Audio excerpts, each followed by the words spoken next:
What's up YouTube? Welcome back to Flying Dutchman videos. As you can see, this is Tomb Raider and we are going to do a new game, and I'll walk through pretty much the entire game. At least I hope so. If some weird technical bugs don't mess things up, because apparently there are some minor technical inconsistencies which cause the game to crash in some cases. So I'll shut up now and let you guys enjoy the opening CGI for a bit. Defined adventure, but instead, adventure found me.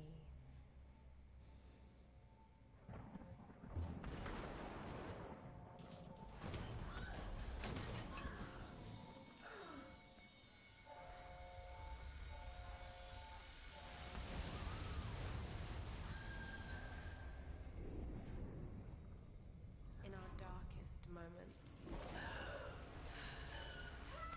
when light flashes before us, we find something that keeps us going.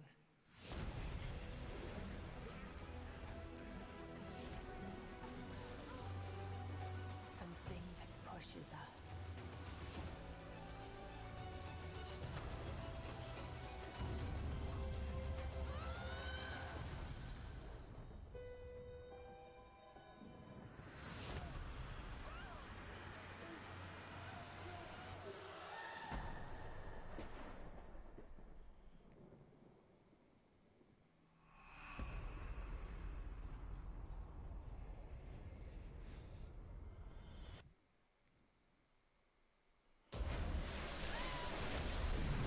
So yeah, Lara nearly drowned, but obviously since this is Tomb Raider and she is the titular character, obviously she's not gonna get killed.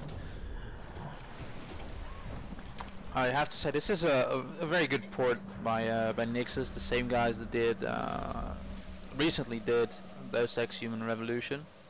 You can try and see, yeah, there we go.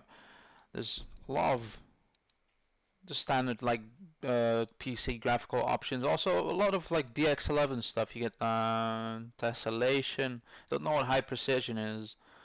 SSAO, depth of field, reflections. I think there's also TressFX, which is what makes I think it might just be Lara's hair or everyone's hair. It makes hair look better. I think you activate that from the splash screen, not from inside the game.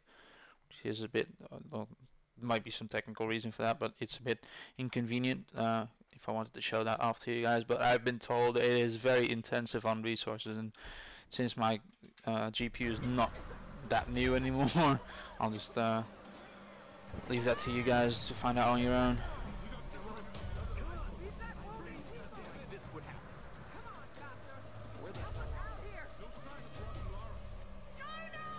Pretty United Colors of Benetton cast there.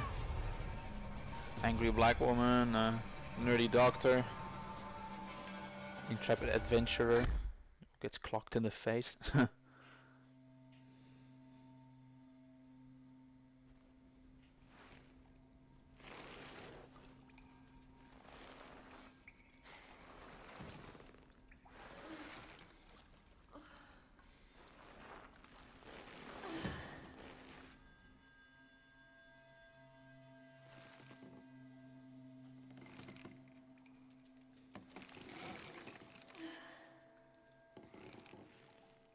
So yeah, as you might have guessed, shit is fucked up from the start.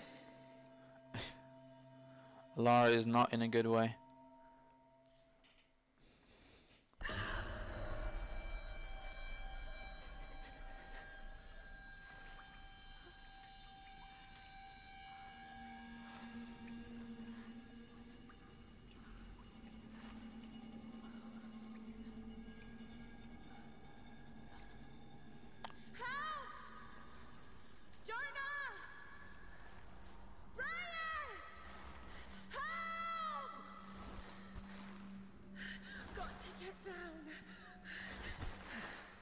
Pretty sure you've already heard about this, but Lara is very vocal.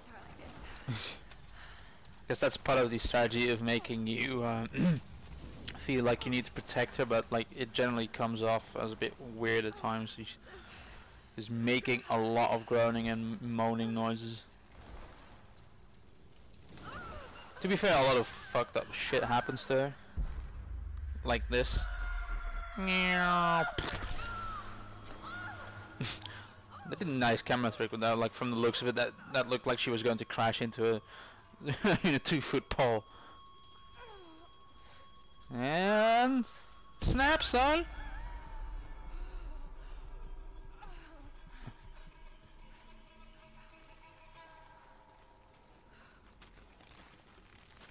Big old bone pit.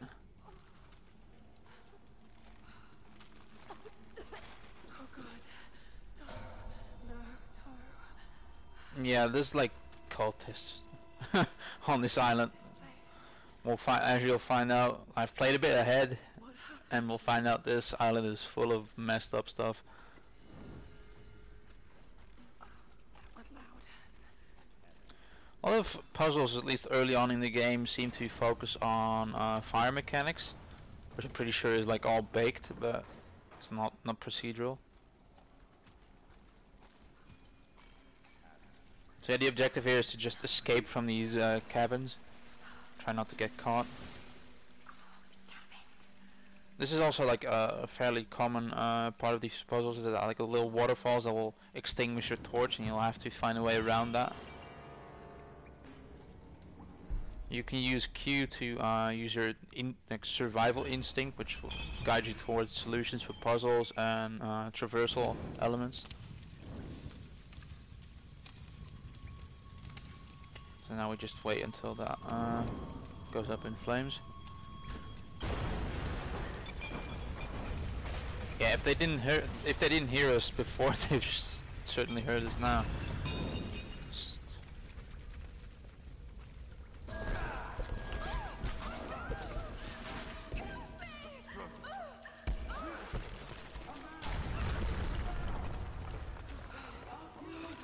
There'll be a lot of these QT events, and like, see, like I guess that's part of the linearity of these games, like this and like Uncharted.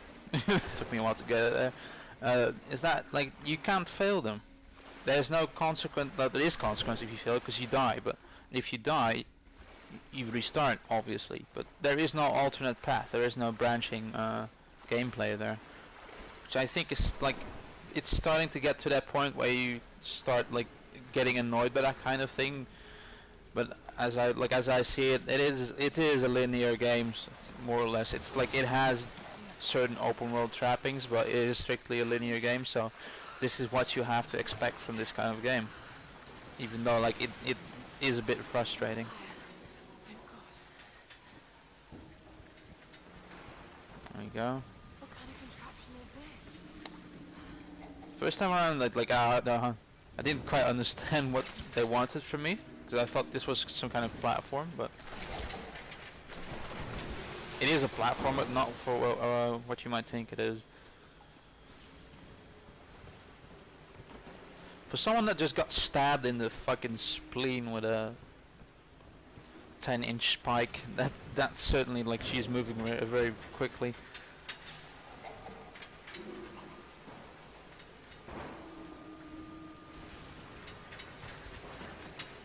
So now we set fire to this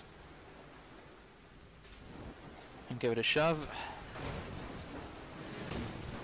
which apparently detonates this. Well, I think it detonates the barrels, and then the sea mine blows up. I'm not even sure why that would blow up. Yeah, whatever. Games. So I am currently running this on normal. You can turn it all the way up to ultra and like custom, and do decide for yourself what kind of effects you want to have active at any one time. But as I said, my GPU is not that new anymore, so I'm keeping it safe, especially as I'm recording at the same time. And that also is quite resource intensive. Even though like I recently bought some more RAM and a hard drive to counter the effect that has on my own gameplay, so I can play a bit more smoother and make these videos look a bit better than just stumbling around. Splat. And just like that, we're running again, even though some dude just got his head crushed by a by a boulder.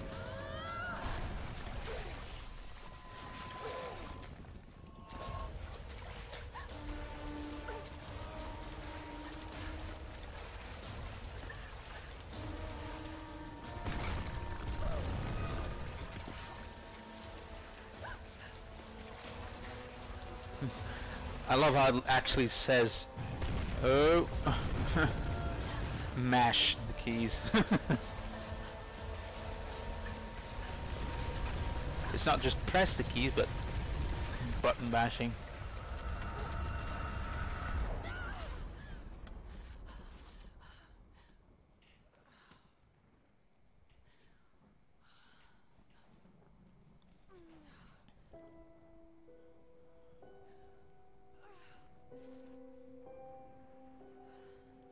Welcome to Lara's new home for the foreseeable future. As you can see, this is not a nice place to be, especially if you're wearing a tank top.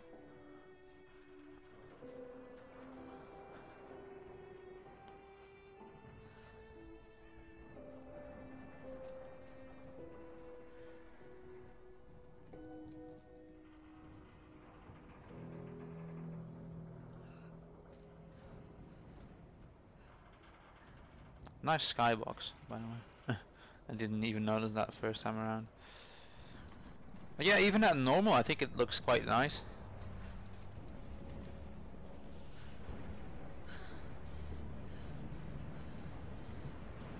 As I said, Nyx has certainly managed to make it fairly stable, except for that like occasional weird crashing. But like that seems to be a fairly widespread problem. So if you are playing this and you're encountering crashes, like don't be afraid. You're not the only one having that problem. It's not just you or your PC. So like I fully expect Square or Nixus to come out with a patch for that.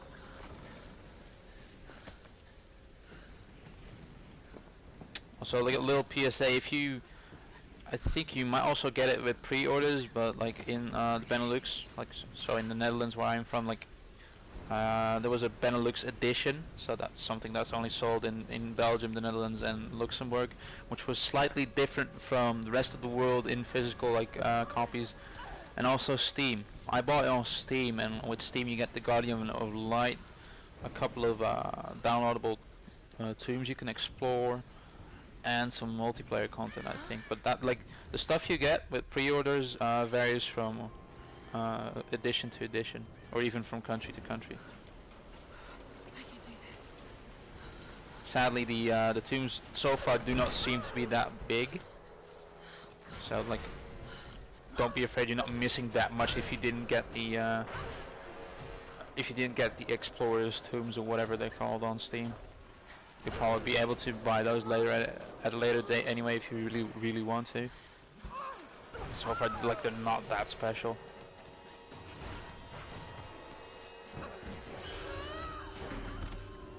Seems to be a lot of crashed planes around. Because the lore is a bit that this is the Bermuda Triangle of the Japanese Sea, which ties into some kind of weird mythos going around here, which may or may not be revealed later on in the game what that actually means. As I said, she's fairly spry for someone that just got stabbed in the spleen. Sam's pack.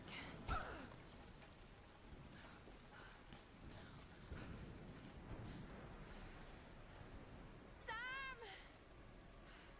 They must have come this way.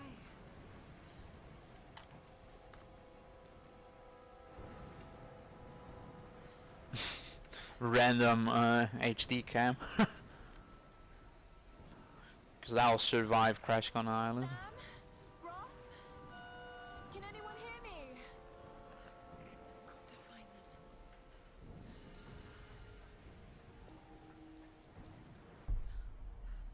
which I can.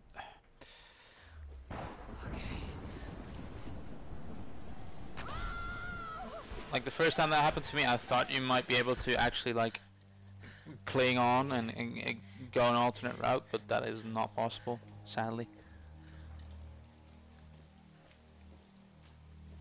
So this is where we find our first shelter, or camp. It's not much of a camp, but...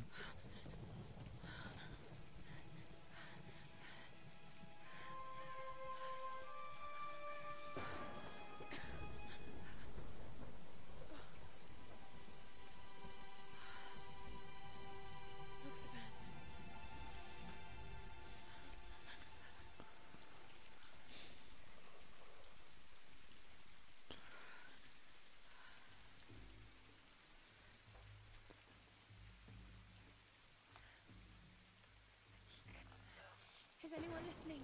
Please respond.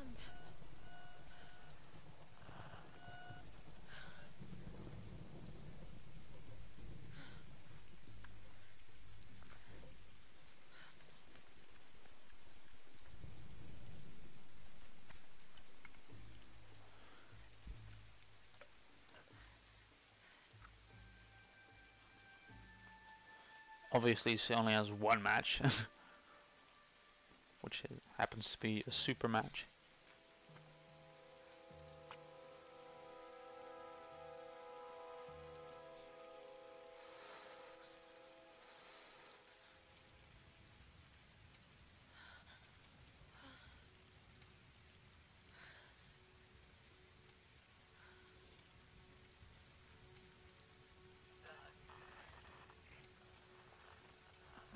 I love how they've actually like subtitled FX elements.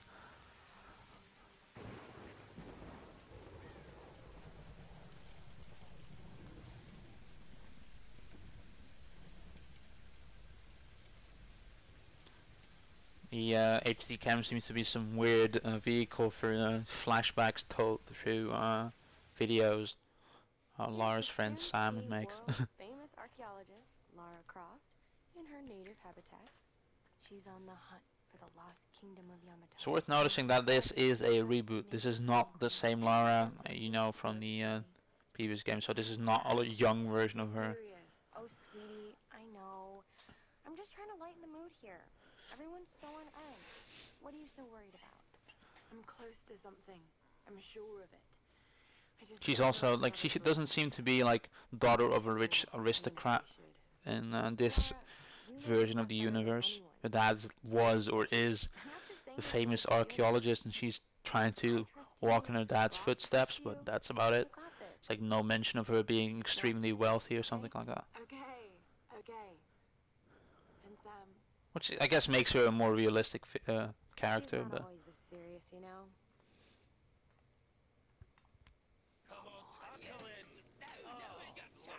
How can you suggest I'm not serious about this expedition, Lara? It's not just Sam's family funding us. I put my savings on the line, too. We've all got some kind of stake in this. The funding won't last forever, Whitman. That's precisely why we should push east, not west. No one believes Yamatai is that far east. The books simply don't support it. Well, whoever wrote those books never found Yamatai. I've talked to Roth about this. There's no point in following in other people's footsteps, Dr. Whitman. I refuse to bet my reputation on your hunch. I'm the lead archaeologist here. And when were you last in the field without a TV crew behind you? 30 years experience, 2 get PhDs burned by in a East Asian history. 70-year-old Scottish fossil. It's a ship. Don't need As a ship. Going east will take us directly into the Dragon's Triangle. That's where we need to go. Lara, my little bird.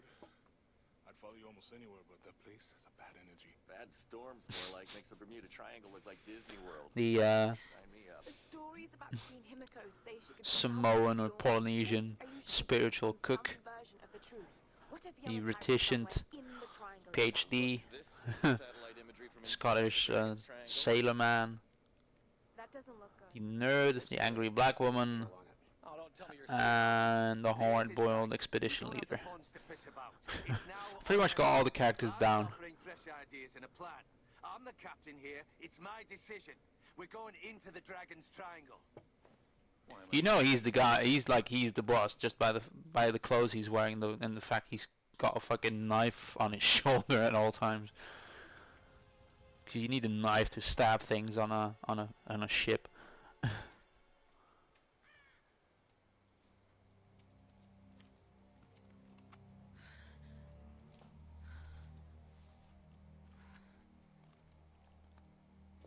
can't just sit here. Like the XP thingy, that like I don't know. Like it's good that they've tried to make some kind of persistent element into the game, but like by enumerating that with like indirect numbers, that's it breaks the immersion a bit that you're actually trying to survive. Like you're given like 250 XP for doing this or doing that. That's not very survival like in my opinion, but okay.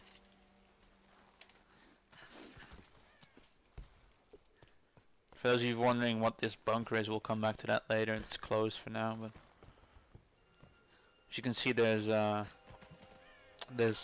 arrows and I forgot what the name was, but the thingy that holds arrows all over the island.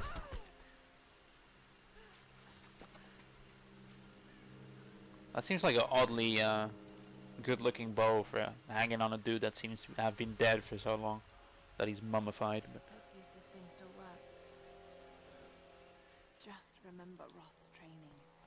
You can have the best form and technique in the world, but it won't mean a thing if you can't focus. as you can see, like there's it's not really, like as I said, it's not open world in per se, but there is like areas, open areas you can explore, I need to find something to eat. such as this one. Just net you this collectible, a GPS Some kind of cage. container. There's like 5 different types of collectibles, and I think maybe the GPS cages lead you to somewhere, but like for the moment they're not that valuable. Whereas you'll get like diaries from Japanese soldiers that were here during the Second World War and stuff like that, which actually fills you in on quite a lot of backstory, which is like an interesting way to approach these things. It's not just like rote collecting X number of collectibles and get an XP award. Although I'm quite sure they'll probably give you XP for collecting all of them or a number of them. But it's still like interesting to get more of an insight in that, like in this universe. To see that it is fleshed out in a sense. It's not just kill dudes. Like this diary page from a Japanese soldier. He was on gate duty last night. No one heard anything, and this morning they found his helmet. This ties in, like especially the Japanese stuff ties into the constant rumbling in the background, especially like the first maybe 2 hours or so, that there is something more to this island than you can than meets the eye. There's cultists around, but you did not really find out what they're worshipping, why there is a cult there. And I hope, like, obviously that's what you're gonna find out in like after those 2 maybe 3 hours or so. So it could be very interesting. I hope they like execute on that in a good way. This entire island is a graveyard. It's only a matter of time. The Oni will come. It could just be Lost like 1.5 or something like that. Not that Lost was a bad thing, but like it's been done. Okie dokie, let's move on. You'll be able to re-listen these or replay these in your by pressing tab and going to that header. So yeah, as I was saying, there's like a lot of traversal in these semi-open areas. You can find a bunch of stuff that will net you some XP, and you can put that XP into don't know if you can see it here, probably not. If you're at a like it says like right here, skill points and salvage, you can spend that salvage and those skill points at a campfire to upgrade Lara's ability and upgrade her equipment, so you can become better at surviving / horribly killing dudes in many varied ways. So what we're doing now, even though the game's not making that especially clear, is hunting.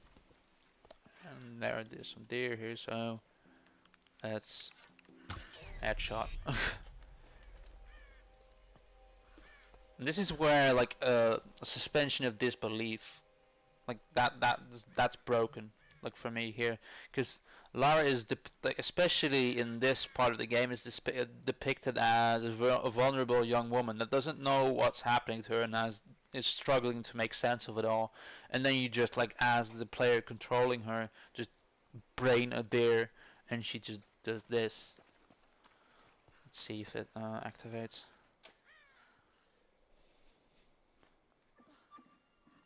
I find it funny how I like headshotted a deer and apparently it's still like dying somehow.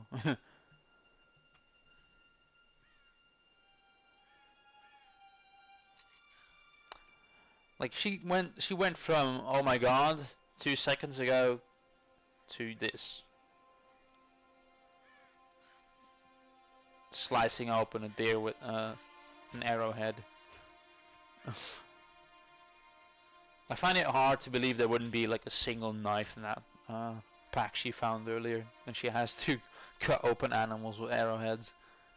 And she just does it. Like she's not like hand rigging and being like, I've never done this before. She just brains a deer and then just skins it, which is a bit odd. Like they needed to have like a thought about that better, in the sense of making this like feel like an actual struggle for survival and not some like background context for you to horribly murder a bunch of dudes. Let's see. I haven't actually been here the last time I was around, so let's just get attacked by this stag.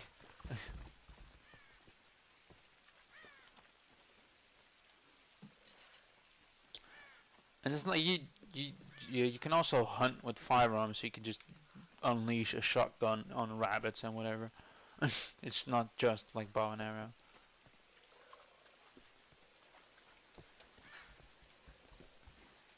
Oh.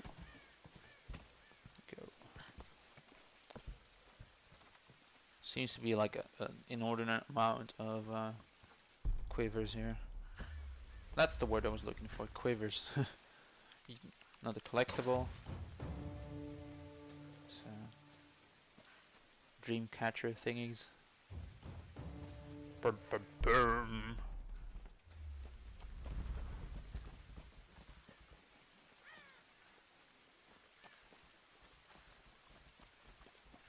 It's also like a kind of a Metroidvania in the sense that when you sometimes you come across traversal elements that you can't use yet. And obviously at a later point in the game you'll unlock something that allow you, like an item that allows you to come back there and scale those traversal elements.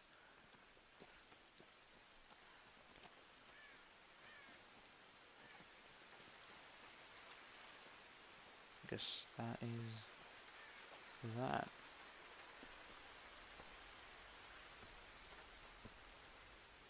Did we go there? I think so.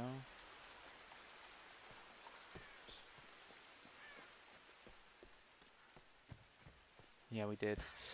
Okie dokie, let's go back to camp.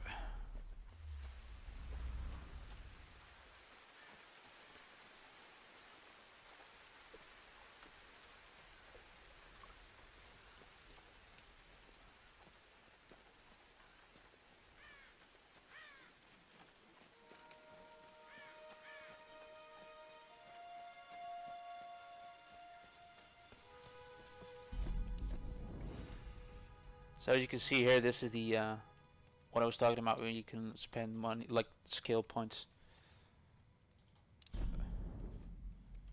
You have animal instincts. This is all survivor stuff. You also have hunter. I think hunter. That might just be the two of those, but I thought there was one more, but we'll find out later.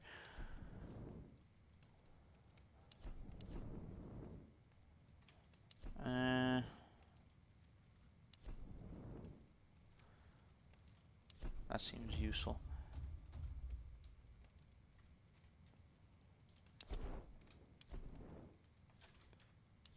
So we have Hunter, which like it enumerates the skills you can unlock on the right, and Survivor, and that's it. So like at the camp, for now it'll be unavailable, but this is basically your in-game option screen. Or menu, basically, not an option screen, but a menu. Easy. Are you okay? What happened? I remember the beach. Then it went black. And now she goes back to being all traumatized. And a dead body. Oh God. Where are you now, Lara? There was a dead body! And 30 minutes later, she's just lighting dudes up. Lara, listen to me. I sent an SOS from Like that's maybe something I hope in the next gen of consoles, especially because the consoles have by now become the de facto standard of the video game industry. They pace out what gets made in developments in gameplay. Those address this in a more meaningful way. I think maybe The Last of Us will attempt to do that. I'm not sure if it will succeed, but making combat and making death and killing more meaningful than just lighting up dudes, because that is what you do in an action game. So this is it for now. Please rate, comment, subscribe, and join me for the next video. Tell me what you liked, what you didn't like, and I'll try to improve it. And I'll see you guys the next time. Bye.